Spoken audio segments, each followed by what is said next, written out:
Well, I'm at 75 subscribers, so.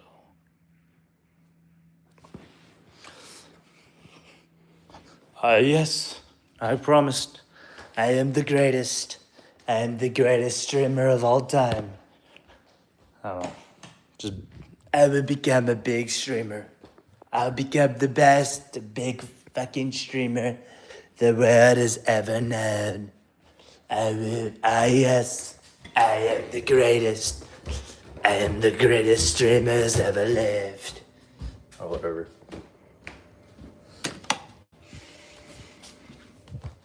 This is going to be the sleep stream. And this is the setup in Bjorn's house. I'm gonna get my tackies, I guess. And I think the other tackies are in a freezer somewhere because I love freezing my tackies. But yeah, that's basically what we're fucking doing. I will become a big streamer, no matter how many people say you will never become a big streamer. I've heard it all. You never become a big streamer, you'll fall into irrelevancy, get a job. Well, I mean, first of all, I'm trying to find a job, so that's a good thing. But second of all, I'm not gonna give up the streaming career thing, even if I have a job. So there, yes, I am the greatest. It will happen. It will happen, boys. And this I'm addicted to because of fucking Nico Cotto Avocado got me into this. Fuck you, Nico Cotto Avocado, you little bitch. You got me into this. How the fuck? I was like, oh, it's so stupid. Let me buy some myself. I was curious what they... And I fell in love with them. Fell in love. Now, I'm not going to make him into fucking noodles or whatever. That's fucking gross. I've had like fucking ramen and fucking udon and shit. And that's way better than whatever the fuck people make. It's like prison house style fucking type noodle shit right there. But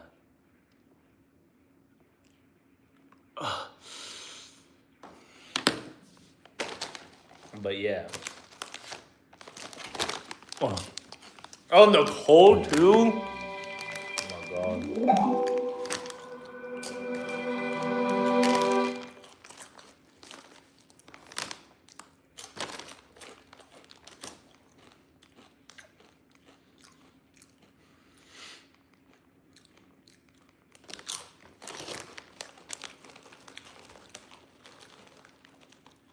Hi, I have 10 minutes to explain the coolest SpongeBob antagonist of the series. All in one take, no script, just bullet points, and trying to condense as much information into this video as possible. I have a timer I'm looking at right now. I'm already at 20 seconds. Oh god. This is going to be the most chaotic video I've made yet, but I just felt the need to really talk about Jim and the original Fry Cook because I don't see anybody talk about it, and I think it's a really good episode. Also, I have it going on in the background right now, and I'm already falling behind the plot recap. Okay, so let's talk about the original Fry Cook. Came out in Season 5, I'll be right doing after return. Frank fell, which showed us the origin of the Krusty Krab. Is this important?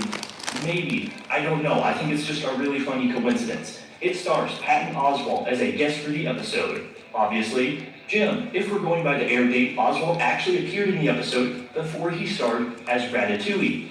As Remy, the rat in Ratatouille. That's what I know him for. I think he also does stand-up comedy. I don't know. Okay, let's get to the plot. So we start out. SpongeBob is making a Krabby Patty with love. Look at him put like the little ketchup heart thing. I don't know. I'm sorry. I'm behind in the episode. Jim shows up. SpongeBob's patty. His love, his passion that he put into it gets stepped on by the crowd. Jim was the previous Fry Cook at the Krusty Krab, as we learned in a flashback, starring a very different looking Krusty Krab that was probably in the 70s, complete with Mr. Krabs with sideburns and a non-bald Squidward. Cool. He ends up making the Jim Patty. People love the Jim Patty. Squidward gets along with Jim amazingly. Krabs does too. This is really weird. It's cool though that we see the origin of the Krusty Krab. I'm at 2 minutes. So then for the entire rest of the episode, Jim is hyped up. He is the man. He is the Fry Cook. We see the original Employee of the Month award plaque thing from Employee of the Month,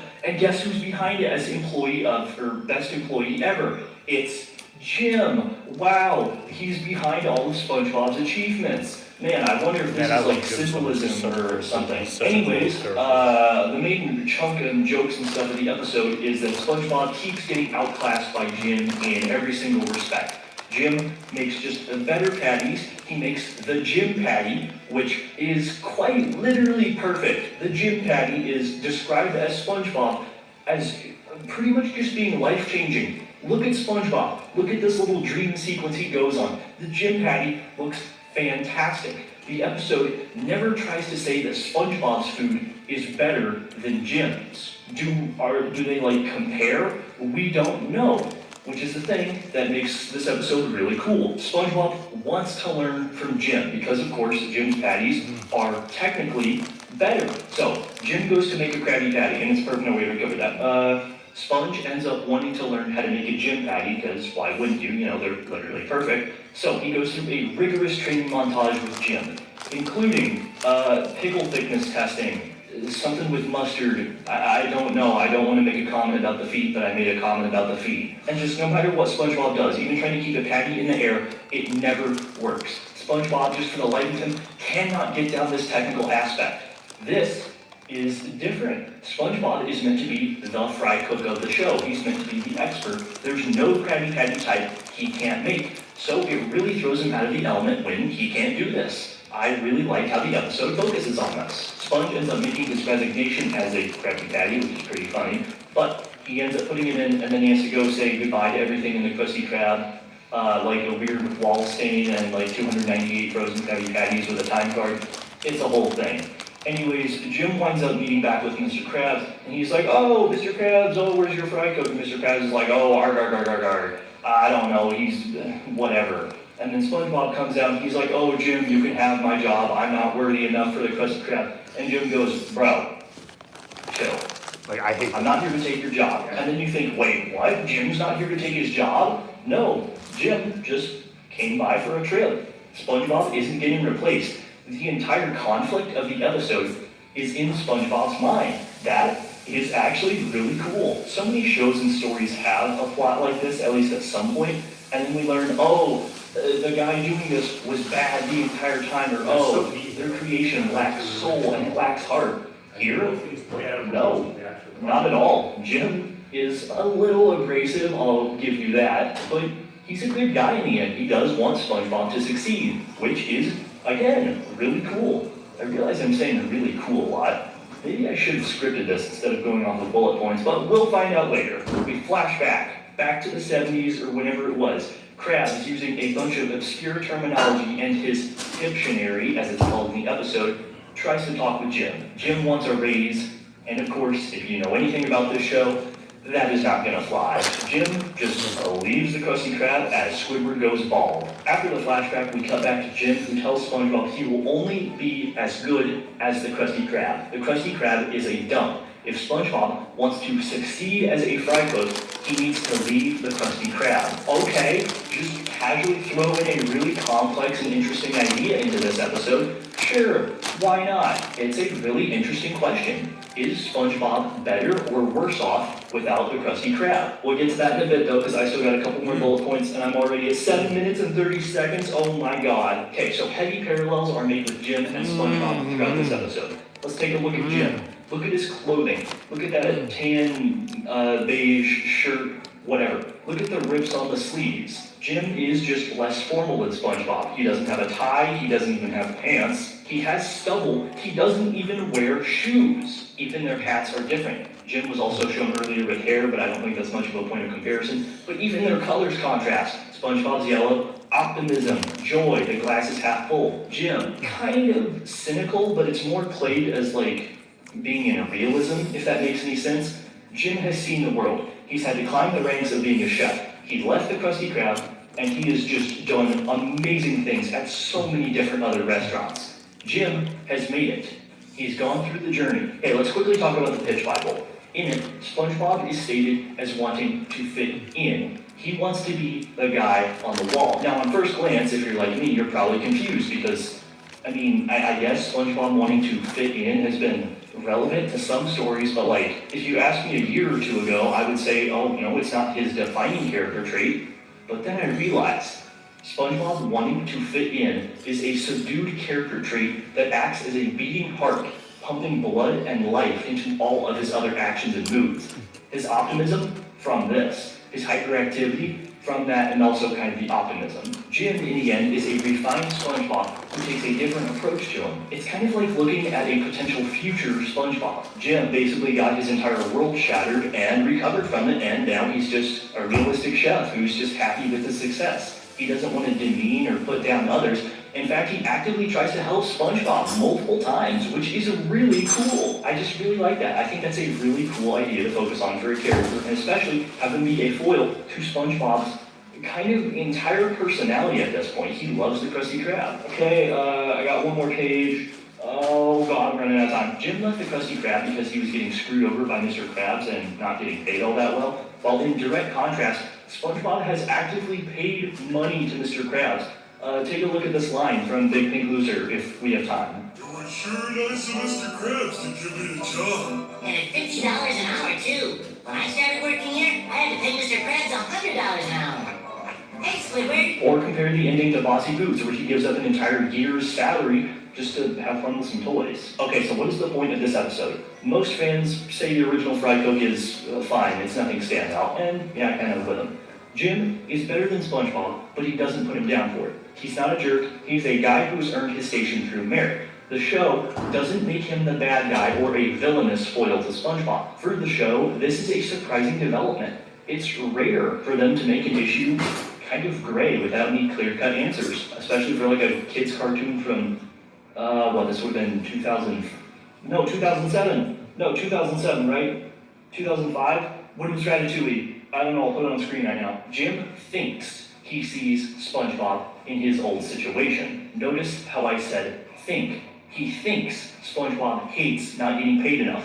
Look at the second flashback. The first thing we see is Jim saying how they should cut out Mr. Krabs for more money. Jim is in this for the money and the prestige, but the episode doesn't say this is explicitly a bad thing. It's just that he happens to be opposed to SpongeBob's worldview, which, by the way, one of his first lines in the episode is a flat, "I'm not doing this for the money, Squidward." The overall message is kind of left to the viewer. Is Jim in the right to tell SpongeBob the Krusty Krab is a dump and it's only holding him back? But at the same time, we know from other episodes that the Krusty Krab is what makes SpongeBob satisfied and happy. Jim is also shown to be satisfied with his success. Again, it's not a clear-cut case of SpongeBob having some upside on Jim. I really like how they add in a tiny bit of nuance and complexity to a one-off guest character. Not many other episodes tackle SpongeBob feeling worthless and getting replaced. Okay, I'm running out of time. That's all I got for you. I've been B10. Thanks for watching.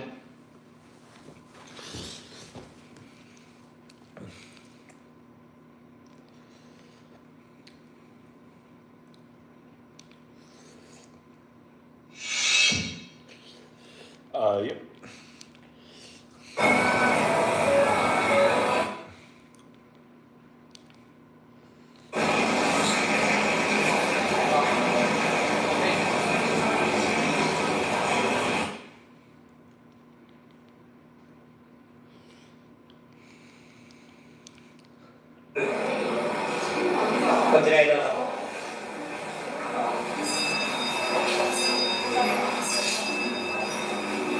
こちらで赤のサイズ合わせをさせていただきます。こ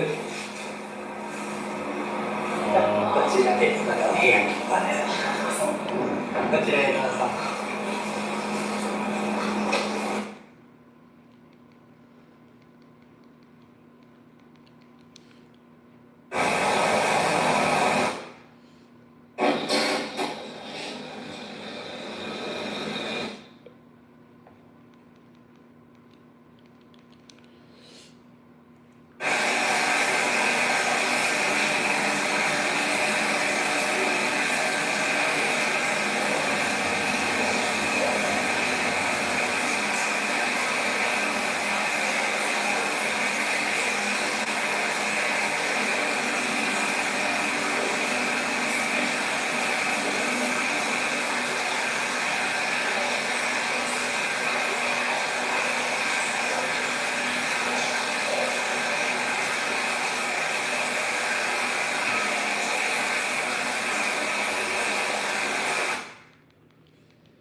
下が、はい。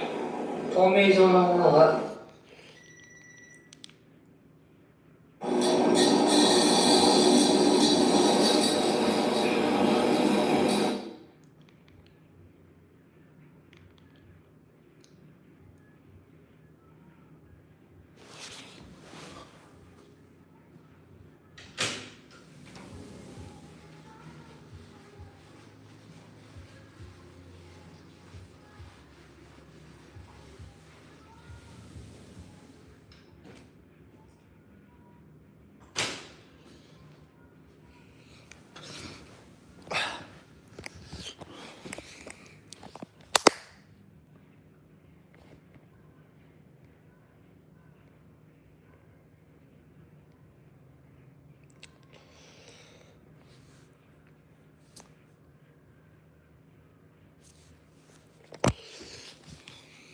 Dude, I can't do this.